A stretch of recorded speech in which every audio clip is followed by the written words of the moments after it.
Ninja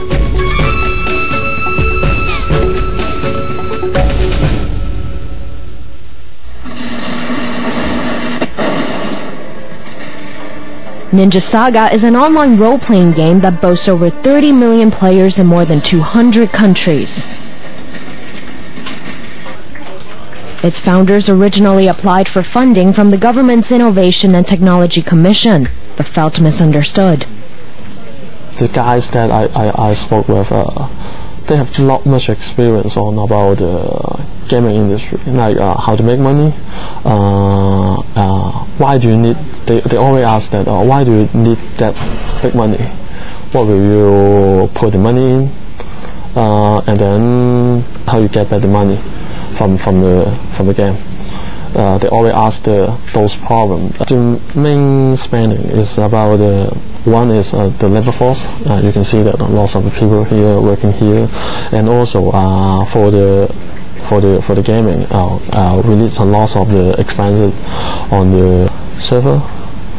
They cost a lot if you really serve lots of the millions of users. But since they don't have the idea why we need so many people for the development, so that we go for some more businessmen for the funding.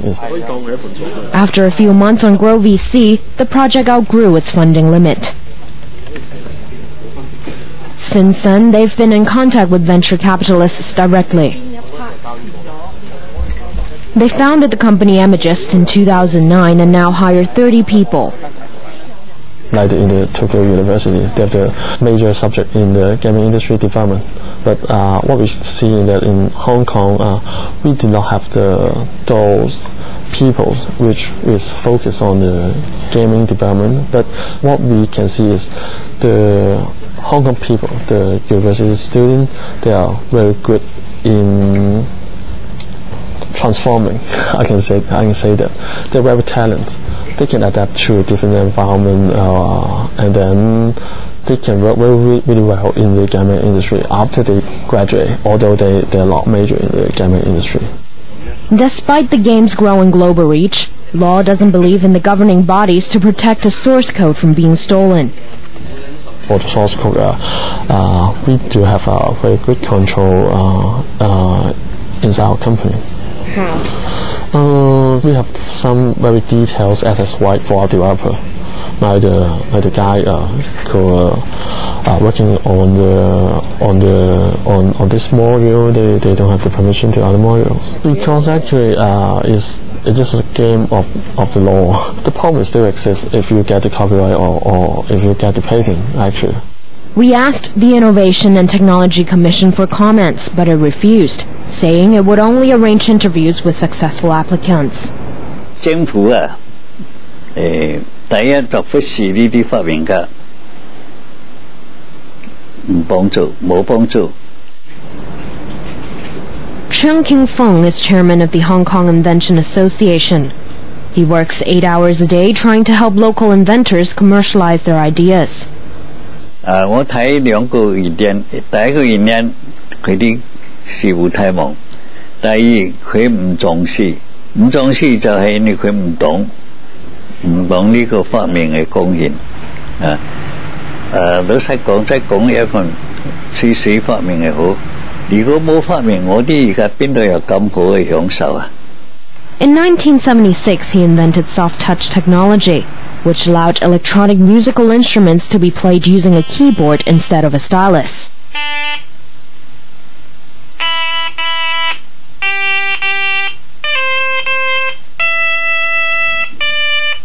冇諗到包括所有電器咁樣，咁結果就冇啦。雖然而家全世界電視、電話啲無論咩都一撳就得嘅，咁方便。我冇賺到錢，但係我已經有一個小小發明貢獻全世界。So I'm very happy too. Since then, he has promoted awareness about intellectual property rights and viable ways for inventors to realize their dreams. 咁但係而家我啲最發明嘅最唔滿意就係咩呢？就係嗰個一生一次。呢個太不合理啦。嗱，一個人嚟支付又唔係話發明一次就得啊。比如吳小姐，你今日發明一件，你申請你10萬啊，申請到啦。你聽日後日又再諗到一個新嘢，想申請專利啦，要錢啊嘛，唔得。He thinks the technology sector in Hong Kong is lagging behind other countries because no one understands it. 香港呢個社會啊，太過急功近利啊，淨係炒樓炒股票。目前北京祖國嘅政府啊，即係話香港啊，唔好集中金融、地產、貿易。呢個揾快錢嘅辦法啦，已經唔係幾適合香港嘅社會啦。因為而家資訊時代啊，香港係有咩優點啊？對國內大城市、國外小城市已經學緊啦。再過幾年啊，人哋香港嘅優點都學到啦，就唔使再嚟香港啦。These days, a successful invention does not end with a working prototype that few people will see. The new ideas always hit me, but to turn an idea from a prototype into a real product, that's the hardest part. I can always create thousands of like prototype on my own. But to turn this into a product that you or other people can use is the most difficult thing. One problem is that the Hong Kong people is not willing to pay for the application at this moment, at least when compared to the other country. This is one of the problems the developer is facing right now. The internet has opened up new doors, giving inventors easier access to publicity and inviting investment. But for an inventive environment to flourish, it needs support from academia, the government, and the business sector. Actually, I think that is the university is adapt to commercial market is very slowly, and it's one of the big problem in the local university when you compare that to the United States one. I think the government can also help to educate the consumers that how to appreciate intellectual properties. Yeah, and just like if we are going into a photo exhibition, you won't just take your camera out and take a picture of a photo that's shown in the show and then post it on your Facebook, right? And that's not good. Welcome back. There are more than 1.3 billion people on the mainland, and that number would be much higher if it weren't for the country's one-child policy. But the nation's urbanization is now showing signs of an unintended consequence, a whole generation of young people who actually prefer to have fewer children or not at all. And if low birth rates in cities continue, China may soon have an aging population that's barely sustainable by a shrinking working class. In a society that has traditionally valued big families, this is not something you hear every day. 我希望能够有我自己的一个选择。那我目前的一个选择是我希望我只拥有这样的一个孩子，我能够用心的把他带好带大，这就是我的一个想法。A growing population of mainland working class like Tong is saying that one is already enough.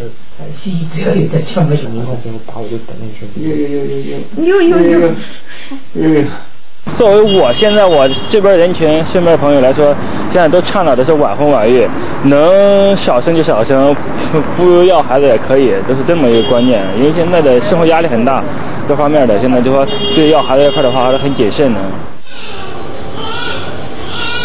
The controversial one-child policy brought on drastic changes to family planning, as labor was heavily relied on in a rural China.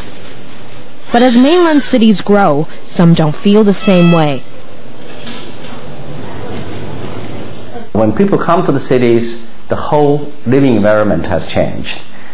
Clearly, the pressure for housing, for jobs, And for education, for daycare, they all create pressures for young people to think about marriage and then to think of having children, not let alone 2 or 3 children, even 1 child. From this year, half of the mainland population are now classified as urban, as country folk flock to cities seeking fortune, putting a strain on transportation systems and other public services. In a McKinsey & Company report, the central government will have to pay 5 billion square meters of road, construct 5 million buildings, including 50,000 skyscrapers, and add up to 170 mass transit systems by 2025 to cope with the increase in city dwellers across the country. But in Shanghai, home to an estimated 23 million people, the birth rate is only 0.8 babies among long-term resident women. As more than 100 million rural Chinese are expected to settle in cities and towns in the next decade, experts say 2.1 children are needed from each woman to maintain a stable population. Many people in China still feel that we have too many people, and we do not believe that fertility is already so low, and still believe that the one-child policy has created such a tremendous benefit for China, and it should be continued.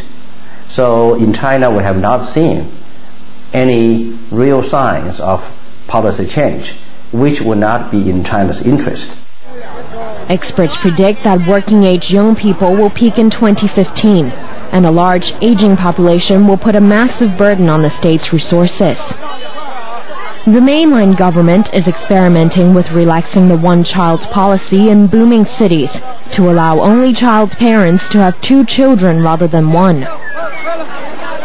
China makes up 19% of the world's population, 3% less than 30 years ago. Its population is predicted to peak at 1.65 billion in 2033, and India is expected to take over as the world's most populous country.